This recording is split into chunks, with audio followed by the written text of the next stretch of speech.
Morning guys, so today is the day that I travel to Colombia. I stayed in a hotel overnight at the airport as it's quite a bit far from me. So I'm gonna get my bags, head over to the airport, check them in, and then I'll get on my first flight to Madrid, and then from Madrid to Bogota. Bogota? I think that's how you say it. But yeah guys, let's go. Guys, I'm now in the airport where I'm waiting to board my flight to Colombia. I'm super excited as Mustad have invited me out to go see their nail factory and also where they make the ras. And we'll also be meeting some Colombian farriers out there, which will be pretty cool, and we might even be giving a demonstration. So I look forward to that. But I'm really interested in seeing how they make the nails and the ras out there because all their factories are carbon neutral, which is pretty cool. So seeing how all that works will be very interesting, and you know, I don't think anyone's actually gone there and videoed anything over there like this before, so that'd be pretty cool to share it all with you guys. Mustad are a great company. They're one of the biggest horseshoe manufacturers in the world. Well, they are the biggest horseshoe manufacturer in the world, and also make the best nails.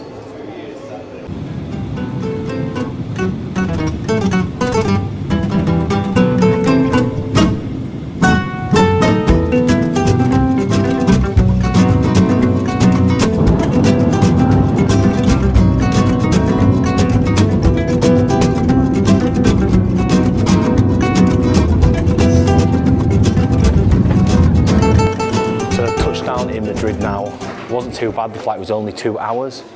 Can't complain. My bum was a little bit numb, but other than that, it was all right.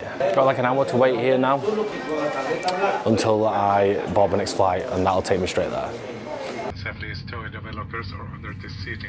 Now I've boarded my next flight to Bogota, which was a 9-hour flight. A little bit of plain food. You know what? It was all right. It was all right. Can't knock it. Did the job. And now we are touching down in Colombia. Buenos dias. Definitely feeling a bit jet lagged. It's like 4:30 AM, but I feel like it's 10 o'clock in the morning. I'm just gonna get up. I'll show you guys my hotel room. Pretty cool. It is pretty cool. Got a nice bed.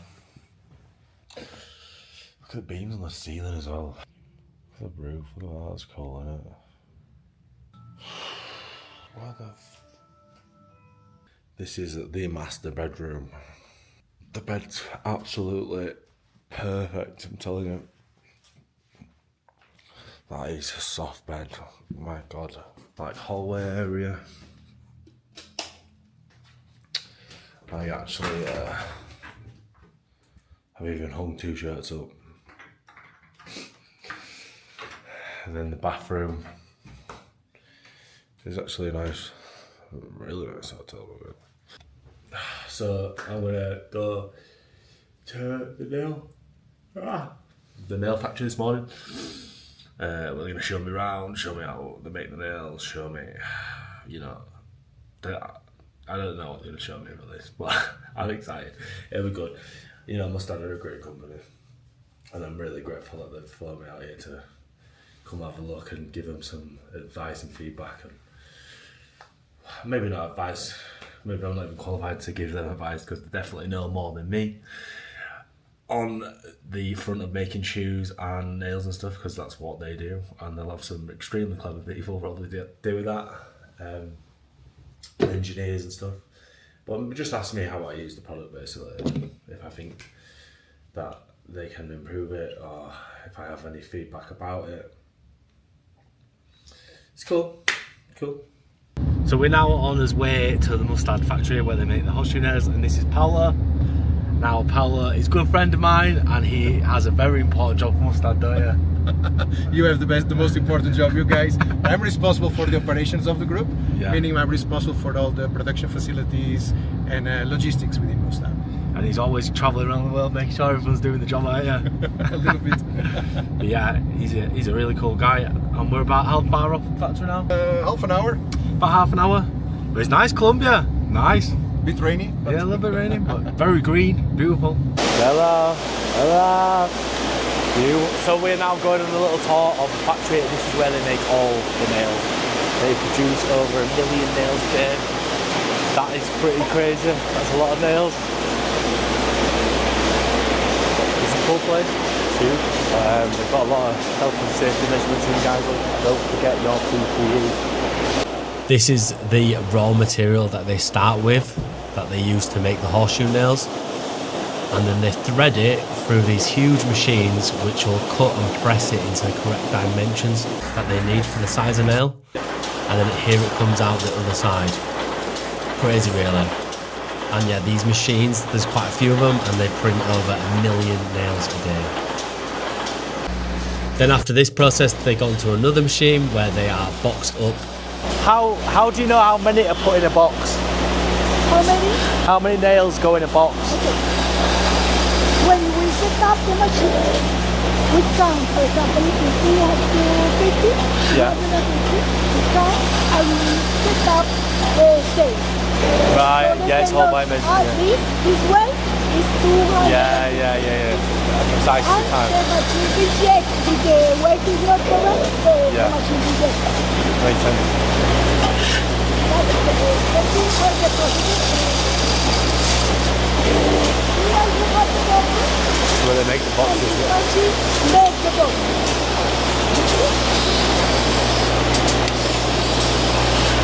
Now the box.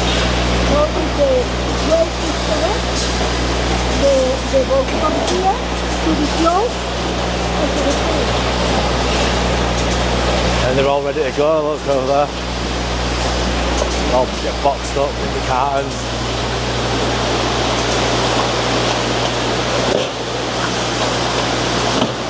That's my factory tour finished. Pretty cool. I mean, I never understood how much depth went into making horseshoe nails, and believe me, it is extremely deep.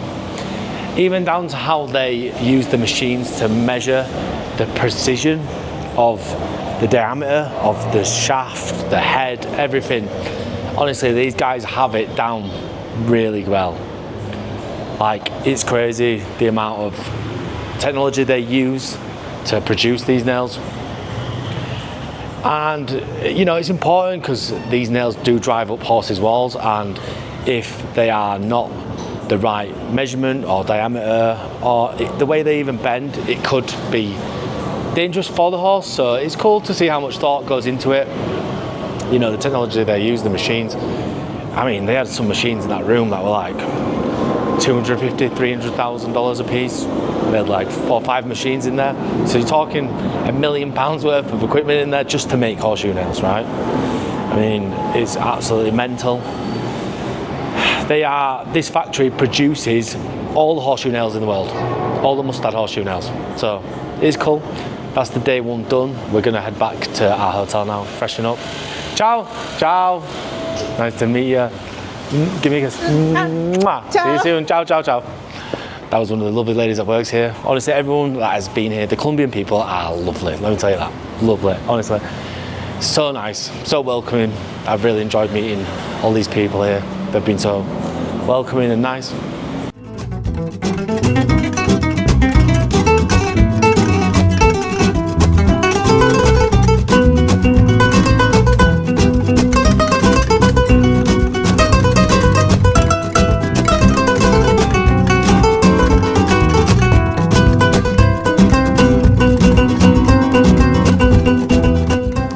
In the lounge at the Bogota.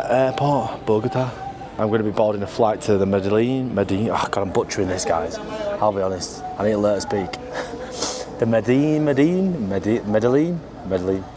Anyway, now I'm going to go see the factory where they make all the rasps. Pretty cool. Like, if it's anything like the factory yesterday, wow. I'm told it's even better. So I look forward to that. But yeah, catching a lot of flights. Caught up with the jet lag a little bit. I managed to sleep last night for 7 hours, so feeling a bit fresher today. Here he comes, Danny boy. He's got the coffees. Cheers, mate. Thank you. No leche. No leche. What does that mean? No milk. No milk. No leche.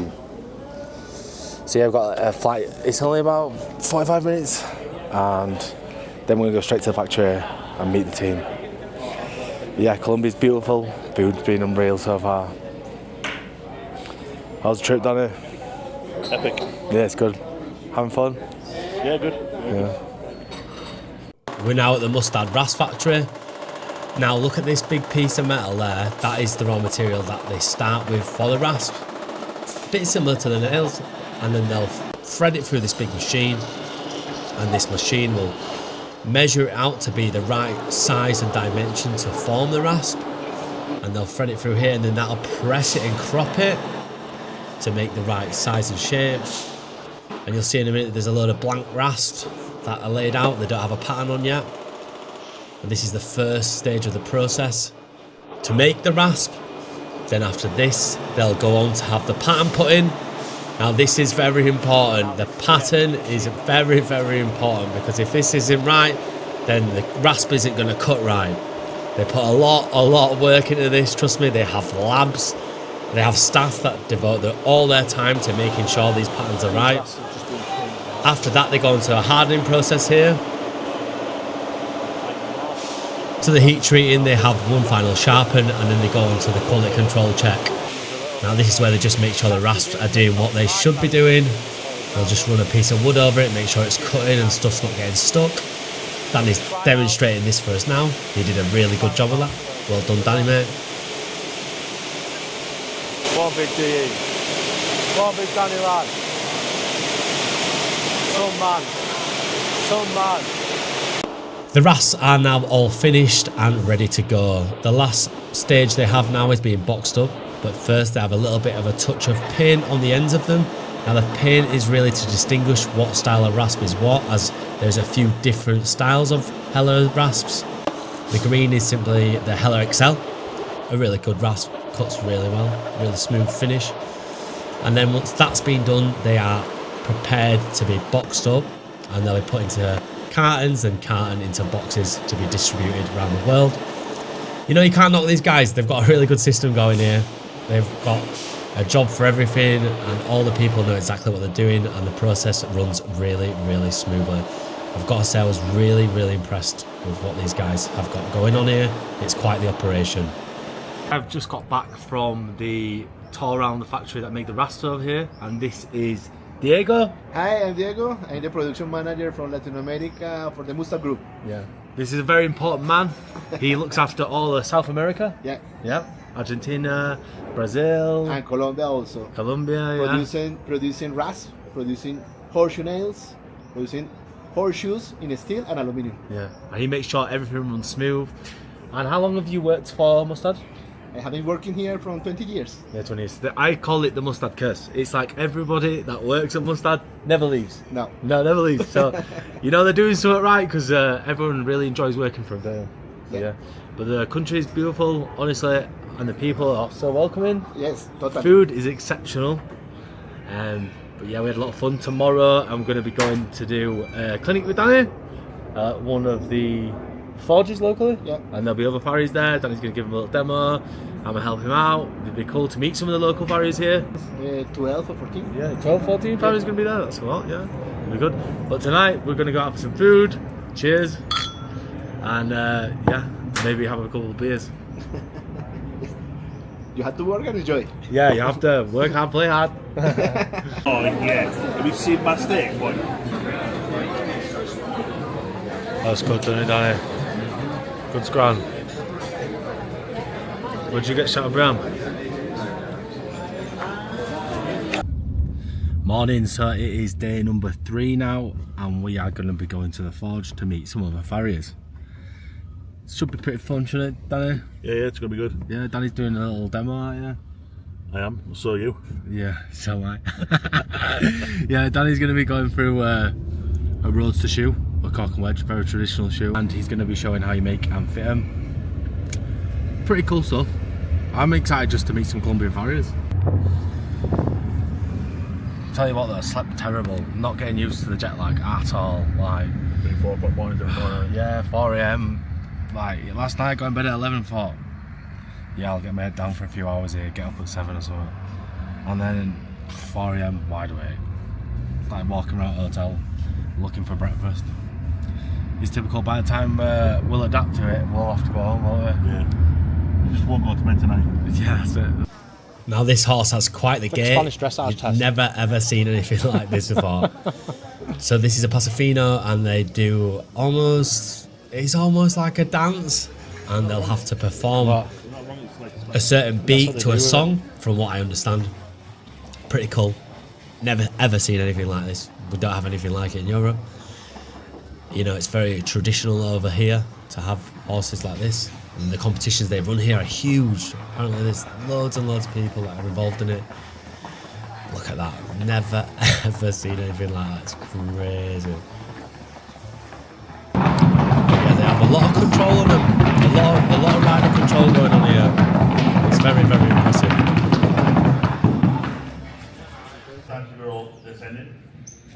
Mustad pay for me and Sam come over and give you a workshop. Then we're back at the centre. Ahora marca el centro, ¿verdad? I always go 3/4 of the range. Offset. Siempre va 3/4 de... Danny Elliott's now just giving his demo on how to make a corker wedge.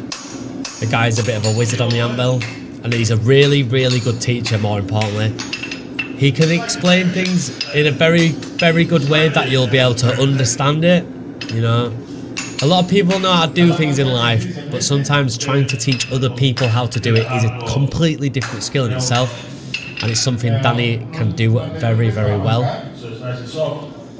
You know, the guys here, a lot of them had never made a cork and wedge before, and after watching Danny make his and him breaking down the steps and to the process, these guys all went away and made pretty good cork and wedges. I'm not gonna lie. I was really impressed with the level of work that the boys here produced. Like I said, props to Danny because he's a great teacher.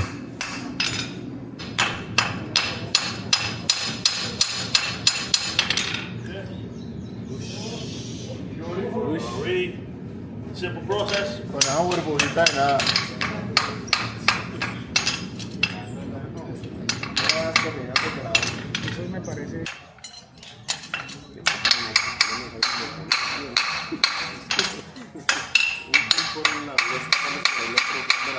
This is my friend from Colombia. Hi, Santiago, I'm from Colombia. Yeah. And he's a really good farrier too, are you? Well, Great. we do what we can, the best we can. Yeah. And how long have you been farrier for? For 12 years now. 12 years. And you were in the south? I am in the south part of the country. Yeah. You Hot climate. Enjoy your job? I enjoy it a lot. Yeah. It's a beautiful place, Colombia, though, isn't it? Yeah, it is. Some nice horses, plenty of Pasofinos. Everybody should come down here and get to know them. So what kind of horses do you do mainly? I mostly shoe sport horses, dressage, show jumpers, Yeah? Sports horses, yeah? Yeah. and some polo horses. Yeah, polo. Yeah. Is the polo in Colombia quite big? It's big in 3 places mostly. Here we are in Antioquia, Medellin. Yeah. It's big here, big in Bogotá, which is the capital of the country, and in Cali where I'm from. What's the weather like where you're from? Hot, isn't it? Hot, Yeah. 28, 30 degrees on a good day. Yeah. And up in the north it's a bit cooler. It's cooler. Yeah. In the mountainside of the country is cooler. But it's so green. The out north here. part of the country is beaches, a desert. And what did you think of Danny's demo? Oh, Yeah, good? it was Yeah. awesome. It's And you great. can have a go at making. It makes it look so easy. Yeah, he does, yeah. We'll see how you get on now, yeah? Huh? Yeah? Vamos, vamos. Vamos. So Danny gave a little demonstration on how to make a cocker wedge, and now all the guys are having a go at it. It's cool. It's cool.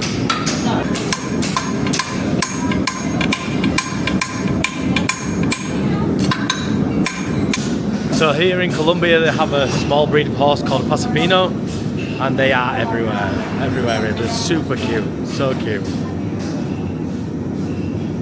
They've got tiny, tiny little hooves, and I guess they're bred for being extremely light but fast. I'm sure there's probably a little bit of a challenge to shoe as well, I'd imagine. But they are cute. Look at this one. Oh, look at you. Beautiful. And now this is a proper traditional Spanish horse. So cute. Look at this one. What are you doing, Bao?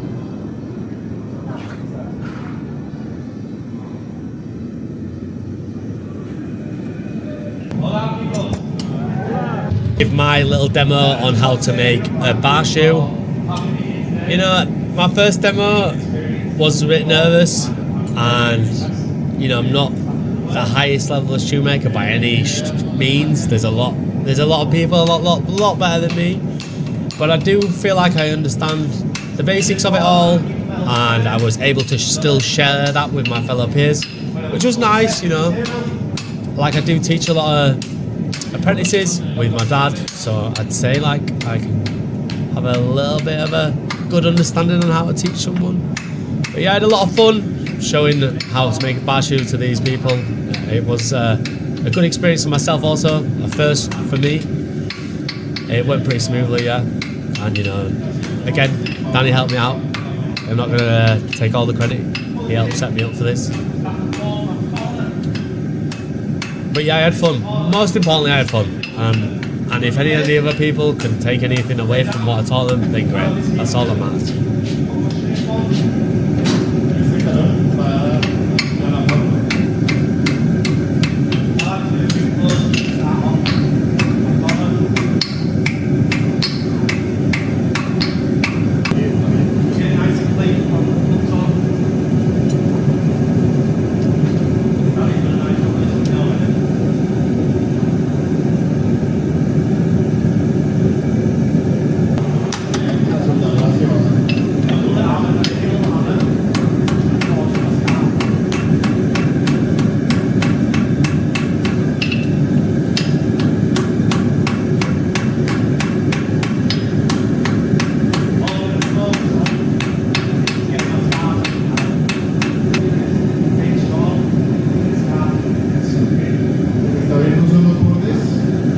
So we actually held like a little bit of a competition after the boys watched Danny and me do the demo. They all had a go at making a cork and wedge.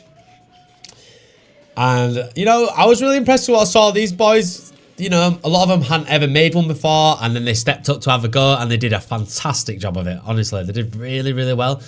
The level, the standard of work that they were producing was exceptional. Really, really impressed with a lot of these guys here. They did a really, really good job. You know, more importantly, every single one of the people here that was taking part all finished a shoe. No one failed it. Everybody finished a shoe, which was great to see. And then Danny did the judging and he picked the top 3 shoes. The overall standard on the day was good though. You know, these farriers are really good at what they do. We can't knock that. So guys, we are home. We are home. After that competition with Mustad and the demonstration, we all went out for a big meal and a lot of tequila. So the next day I was extremely hungover. I think I got in at like 4 AM and I had to be on a plane at 6 AM. So you can imagine how that was. It was a bit of a rough ride home, but we got home. So I didn't film a lot on the way back because there's nothing really to film and I was extremely hungover. Yeah, I had a lot of fun. It was a lovely trip, you know. It was really nice to see how the horseshoe nails are made, and the RAS must have quite the operation going on over there. You know, a lot of passion. It's really well run. The factory's so clean. The staff are so nice. I was thoroughly impressed. Really, really impressed with what they had going on. And the farriers were great. It was really nice to meet them all. You know, we're from different worlds, really. The horses and things we see daily are completely different. But the process is more or less the same, so it's still nice, even though a lot of them didn't speak English, and obviously I don't speak Spanish. Well, very well. Well, I don't speak Spanish. I can say buenos dias and that's it. But we still understood what we were on about because we both do the same job, which was pretty nice to share with each other, and I really did enjoy it. So hopefully we'll do some more stuff like this in the future. And I hope you guys enjoyed watching this video. It was a little bit of a different video to make, a little bit more challenging. I feel like I learned a lot from making a video like this. But yeah, guys, don't forget to like and subscribe. I hope I didn't waffle too much, and I'll see you on the next one. Love you, bye.